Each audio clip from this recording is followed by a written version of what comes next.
সপ্তাহে মাত্র একটা দিন, যে দিনটিতে একটি ছোট্ট আমল করলে আপনার রিজিকের রাস্তা প্রশস্ত হয়ে যাবে এবং রিজিকে বরকত হয়ে যাবে। দিনটি হচ্ছে জুমার দিন, যেই দোয়াটি আমরা সকলেই করতে পারি এবং সকলেরই জানা আছে। অতি সহজ, অল্প সময় এবং তার ফায়দা অনেক। যেই রিজিকের জন্য আমরা মাথার ঘাম পায়ে ফেলি এবং দিন রাত 24 ঘন্টা মেহনত করি, এত খাটনি করার পরেও যখন রিজিকের বরকত না পাই, তখন আমরা হতাশ হয়ে যাই।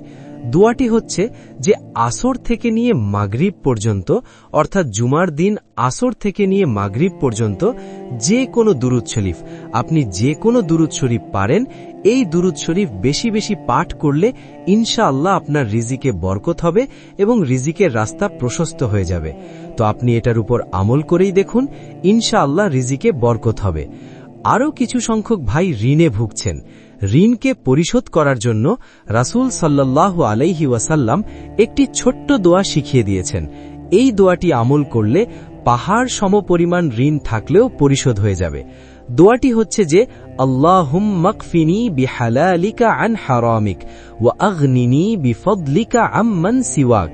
রাসূল সাল্লাল্লাহু আলাইহি ওয়াসাল্লাম এই দোয়াটি তিনি নিজে পড়েছেন এবং সাহাবায়ে কেরামদেরকে শিক্ষা দিয়েছেন। এই দোয়াটি পড়লে পাহাড় সমপরিমাণ কেন, এর চেয়েও আরও যদি বেশি পরিমাণ ঋণ যদি থাকে, তার উপরও ঋণ পরিশোধ হয়ে যাবে। আল্লাহ তাআলা আমাদেরকে এই ছোট্ট দোয়াগুলোর উপর আমল করার তৌফিক দান করুক।